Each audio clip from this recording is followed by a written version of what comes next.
పూరా లోకల్. నమస్తే, welcome to పూరా లోకల్. నేను మీ యోగి బొల్లోజు. సంక్రాంతిని పురస్కరించుకొని తెలంగాణ రాష్ట్ర సర్కారు ప్రజలకు ఒక తీపి కబురు తీసుకొచ్చింది. కొత్త రేషన్ కార్డుల విషయంలో కొన్ని గైడ్లైన్స్ రూపొందించామని చెప్పి త్వరలోనే జారీ చేస్తామని చెప్పి కూడా వివరాలు అందిస్తున్నారు. ఆ వివరాలు ఏంటో తెలుసుకునే ప్రయత్నం చేద్దాం. కులగణన సర్వే ఆధారంగా కొత్త రేషన్ కార్డులు, ఎంపీడీఓలు, మున్సిపల్ కమిషనర్లకు లబ్ధిదారుల గుర్తింపు బాధ్యతలు ఇచ్చామంటున్నారు. ఈ నెల 26వ తేదీ నుంచి కూడా కొత్త రేషన్ కార్డులు జారీ చేస్తామంటున్నారు. మార్గదర్శకాలు విడుదల చేసిన సివిల్ సప్లై కమిషనర్. ఇటీవల నిర్వహించిన కులగణన సర్వే ఆధారంగా ఈ నెల 26 నుంచి కొత్త రేషన్ కార్డుల జారీకి రాష్ట్ర సర్కారు సిద్ధమైంది. ఈ మేరకు పౌర సరఫరాల శాఖ కమిషనర్ డిఎస్ చౌహాన్ కూడా గైడ్లైన్స్ జారీ చేశారు. ఈ మార్గదర్శకాల ప్రకారం మండల స్థాయిలో ఎంపీడీఓలు, మున్సిపాలిటీ స్థాయిల్లో మున్సిపల్ కమిషనర్లకు కూడా లబ్ధిదారులను గుర్తించే బాధ్యతలు అప్పగించారు. ఈ కార్యక్రమాన్ని జిల్లా స్థాయిలో అడిషనల్ కలెక్టర్, జిల్లా సివిల్ సప్లై ఆఫీసర్ వీళ్ళిద్దరూ కూడా పర్యవేక్షించనున్నారు. కొత్త రేషన్ కార్డులకు సంబంధించి ఇప్పటికే రూపొందించిన ముసాయిదా జాబితాను గ్రామ సభ, వార్డు సభల్లో ప్రదర్శిస్తారు. స్థానికంగా లిస్టు చదివి వినిపించి వారి అర్హతలపై చర్చించిన తర్వాతనే ఓకే చేస్తారు. ఏమైనా అబ్జెక్షన్స్ ఉంటే కూడా, కరెక్షన్స్ ఉంటే కూడా గ్రామ సభల్లోనే కరెక్షన్ చేస్తారు. ఇలా గ్రామ సభలు, వార్డు సభల ద్వారా ఆమోదించిన లబ్ధిదారుల లిస్టును ఆయా మండలాలు, మున్సిపాలిటీల్లో కొత్త రేషన్ కార్డుల కోసం ఇచ్చిన లాగిన్లో నమోదు చేస్తారట. అయితే అక్కడ నుంచి కలెక్టర్కి, జిహెచ్ఎంసీకి సంబంధించిన కలెక్టర్, జిహెచ్ఎంసీ కమిషనర్కి సంబంధించిన లాగిన్కి పంపిస్తారు.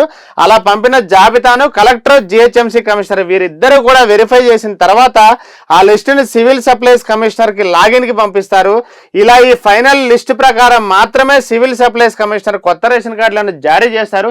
దీంతో పాటు గతంలో ఎవరైతే రేషన్ కార్డులో కరెక్షన్స్ కోసం అప్లై చేసుకున్నారో అవి కూడా జారీ చేస్తామని చెప్తున్నారు. వాటికి అవకాశం కూడా కల్పిస్తామంటున్నారు.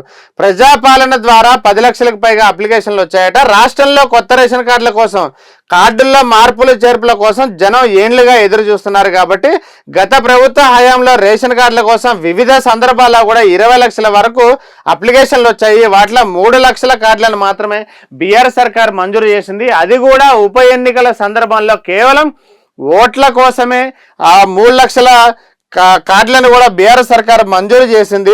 కాంగ్రెస్ అధికారంలోకి వచ్చాక 6 గ్యారెంటీల్లో భాగంగా ప్రజాపాలన కింద రేషన్ కార్డుల కోసం అప్లికేషన్లు తీసుకున్నారు. మొత్తం 10 లక్షలకు పైగా అప్లికేషన్లు వచ్చాయని పలు సందర్భాల్లో మంత్రులు కూడా చెప్పారట. ప్రస్తుతం రాష్ట్రంలో 1,17,00,000 కుటుంబాలు ఉన్నాయని ఇటీవల నిర్వహించిన సమగ్ర సర్వే అనంతరం సర్కారు ప్రకటించింది. ఆయా కుటుంబాలకు ఇప్పటికే 90 లక్షలకు పైగా రేషన్ కార్డులు ఉన్నాయని, తాజాగా నిర్వహించిన కులగణన సర్వేలో సుమారు 20 లక్షల కుటుంబాలు కూడా తమకు రేషన్ కార్డులు లేవని, కొత్త రేషన్ కార్డులు ఇవ్వాలని కూడా ఒక 10 లక్షల అప్లికేషన్లు వచ్చాయట. అయితే ఇవన్నీ కూడా ఈ కులగణన సర్వే ప్రాతిపదికగా తీసుకొని కొత్త రేషన్ కార్డులు జారీ చేస్తాము. పాత రేషన్ కార్డులో ఏమైనా కరెక్షన్స్ ఉంటే వాటికి కూడా మేము అవకాశం ఇస్తామని చెప్పి ఈ తెలంగాణ సర్కారు ప్రకటించింది. ఇవి ఇప్పటివరకు ఉన్న అప్డేట్స్. మిగతా అప్డేట్స్ కోసం చూస్తూనే ఉండండి పూరా లోకల్.